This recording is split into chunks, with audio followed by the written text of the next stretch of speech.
ونصلي على رسوله الكريم. أما بعد فأعوذ بالله من الشيطان الرجيم. بسم الله الرحمن الرحيم. حمد و ثنا کے بعد میرے تمام استاد کرام اور میرے ہم مکتب ساتھیوں کو السلام علیکم ورحمۃ اللہ وبرکاتہ.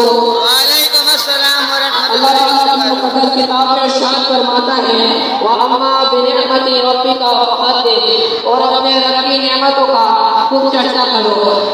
عزیز محترم، اللہ تعالیٰ نے اپنی نعمتوں کا خوب چرچا کرنے کا حکم فرمایا اور یہاں نعمت سے مراد وہ نعمت ہے جو اللہ تعالیٰ نے اپنے حبیب صلی اللہ علیہ وآلہ وسلم کو عطا فرمائے، اور وہ نعمتیں بھی مراد ہیں جو اللہ تعالیٰ نے حضور پاک صلی اللہ علیہ وآلہ وسلم سے وعدہ فرمایا اور اس لیے حکم فرمایا کہ اللہ عز و جل کی نعمتوں کو بیان کرنا شکر گزاری ہے. صدر اعظم اور تمام میرے جلوس شرکا سے تمام نعمتیں بعد میں ہیں. اللہ تعالیٰ کی ایک نعمت جو تمام نعمتوں میں سے سب سے بڑی نعمت ہے، جس نعمت کے ملنے سے ہمیں قرآن جیسی روشن کتاب ملی، جس نعمت کے ملنے سے ہمیں اسلام جیسا خوبصورت دین ملا، جس نعمت کے ملنے سے ہمیں اللہ رب العزت کی پہچان نصیب ہوئی، جس نعمت کے ملنے سے ہمیں حلال حرام کی تمیز ملی، جس نعمت کے ملنے سے انسان کو شرف المخلوقات بنایا گیا، جس نعمت کے ملنے سے عورت کو معاشرے میں عزت والا مقام ملا،